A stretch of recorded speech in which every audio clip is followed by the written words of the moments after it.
Hey, this is Chris Beyer. Hey, it's Chris Bowling. We are CB Squared.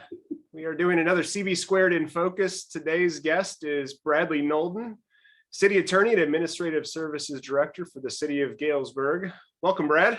Welcome. Thanks so much. Glad to be here. Yeah, thank you for taking some time to join us. So, Brad, like myself, you and I are both not from Galesburg originally. We are both from Illinois, but how did you make your way to your position in Galesburg and get to where you are now working as our City Attorney and Administrative Services Director? A little background, sir. Yeah, I'm coming up on 6 years. I think I'm still the new city attorney. Maybe after 10 years, I won't be the new city attorney anymore, but I'm originally from the Joliet area. Went to school at the University of Iowa, graduated from that business school and went down to the University of Missouri and got my law degree and came back home and was practicing law, a small law firm in Grundy County, doing municipal work for lots of small municipalities and governmental entities who didn't have a full-time staff person. So I was hopping from city council meeting each night. And then a position came up here that became aware of and came here in November of 2011. Wow. Well, I know, Brad, you've done a really good job of immersing yourself not only in the community because you work for the municipality, but also just getting involved in the community. What have you seen about Galesburg and the city that has allowed you to step in and truly get involved in many organizations and be a part of this community just a few years into being here? Yeah, I find being a transplant, it certainly helped with my role that I could call people up and say I wanted to have coffee. And they were a little nervous to get the call from the city attorney, but people were more than willing to sit down and have a beer or have coffee. People are very willing to allow newcomers, new people to get involved. There's so many nonprofits and other entities that are worthy of your time. Chris and I served on the Chamber Board of Commerce. I'm still on there. I've got a few years left. I'm currently involved with the Lions Club, the Front Nine Foundation, which raises money for children that have had major medical issues, and Crime Stoppers. There are plenty of opportunities to help, and not just be part of an organization, but to be on a board and get involved and see your impact right away. So that's been great. Wow, that is impressive. And I believe that you have a family as well, correct? Yeah, I met my girlfriend when I moved out here, and we've been together for a number of years. Bought a house a few years ago, committed to Galesburg, and it's a great place to be. Wow. So when you look at the city, and let's talk just specifically the city itself as a municipality, not what we were talking about as the full involvement, but in your role and what you're seeing within Galesburg, what's on the horizon for us as a community? I know lots of positive things happening, certainly challenges as an Illinois municipality, but what are you hopeful for as we walk into 2022 that maybe could be some bright spots for the residents and for our community? Sure, I'll give you a nonprofit and a for-profit one. Yeah. So on the nonprofit side, the Galesburg Community Foundation, along with Riverbend, is working on creating a food bank here in Galesburg to help serve all the surrounding areas as well as Galesburg. Currently, lots of these groups that provide food, deal with hunger, have to go up to the Quad Cities, to Peoria, in order to do that. And so we'll have them as well as Fish Food Pantry directly in that location. The foundation stepped up and has purchased a building. The city has just been involved on the zoning side and given them a little bit of land. But I think that's a great improvement, a good cooperation between those agencies, and we'll have a serious impact here. No, and that's, I mean, not only for our community here in Knox County, but then, like you said, those other counties that we would now be able to serve from that depot. It just totally changes the way that food can be delivered and continue to stock those pantries further south and further east. Yeah. And then on the for-profit side, we love our nonprofits, but we like to see the businesses expand as well and generate tax revenue.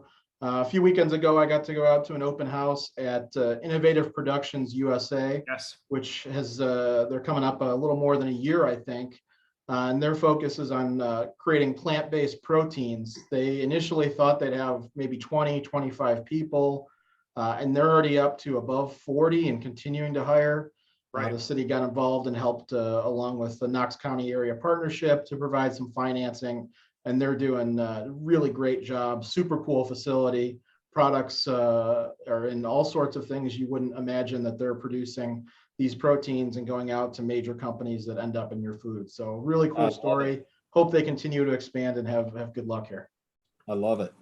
Yeah, I think that's those, we get some press for that in terms of the notoriety that it's happening, but to be able to see those projects, both nonprofit and for profit happening, again, as I said, we're in the state of Illinois, and there's enough challenges there as we are, but I think the city is doing a good job of continuing to work with that. Now we've got a new mayor, we've got some new council members, with some new perspectives coming in. Do you see some good collaboration working within those council meetings that you're a part of? I mean, you get to attend all of those and be the representative for the city, am I right?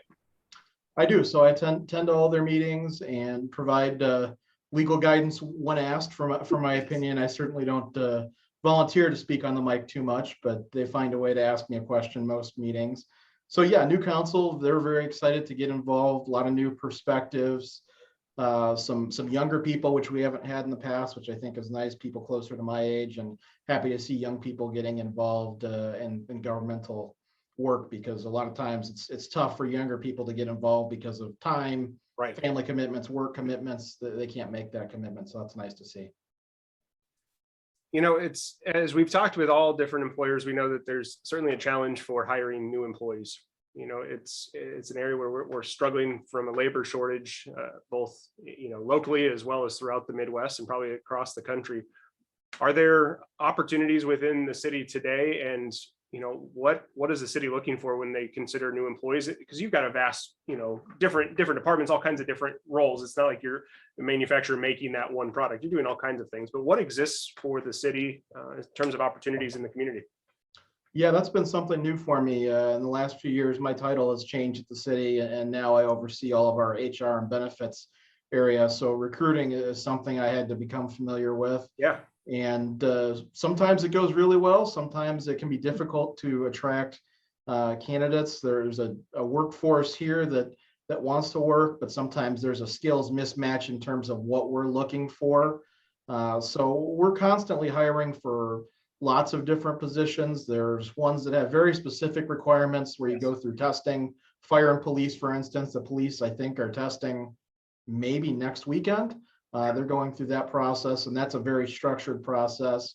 Then there's the less structured, where we're hiring for individual positions, dispatchers, people working on our streets. Right now, we're looking for a code compliance supervisor who will supervise all of our inspectors and deal with nuisance issues. So it's always different skills that we're looking for, but ultimately I guess the through line is somebody who can communicate typically, both written and orally. We get people that are coming in that want to speak with us. Oftentimes they're not super happy, or they're not excited to be dealing with us. And then they got to be problem solvers. They can't just identify problems. They got to be problem solvers. Yeah. Where do people check out the city in terms of opportunities like that if they want to look for something that's open? All through our website, ci.galesburg. I should know the answer to this exactly. .il.us, right? .il.us on the HR page. All of those are posted. And there's often part-time opportunities as well if somebody wants to, a younger person wants to get involved, or somebody looking to get back in the workforce part-time. There's often part-time opportunities, which might be a great fit for somebody. Very cool. And Chris, I know we've got one question left that we like to ask all of our guests on In Focus. If you want to finish us up with that one. I would love to. So Bradley, throughout your career, is there a quote that you try to live by? When you run into those difficult situations, is there that one thing that you're like, okay, before I react, maybe I need to remind myself of this quote that balances me, throughout the day? I'll give you two quick ones. All right. One, calm is contagious. I like There it. you go. As leaders, I think projecting calm, even if you're not calm, I think that comes from somewhere in the military, but I find that to be helpful. And I'll do this one the PC way, which is, it's often told to me in a more colorful way, which is, if you wake up and you run into a jerk in the morning, you ran into a jerk. If you ran into jerks all day, you're the jerk. So try and make sure that we're being helpful to the citizens, even if they're not that happy with us, and projecting happiness and confidence for our citizens. I think that's Bradley, my wife will remind me, if Percy is constantly surrounding you, you're the problem. Exactly. Brad, Time to thank look you. inward. Thank you so much for joining us here on CB Squared In Focus. We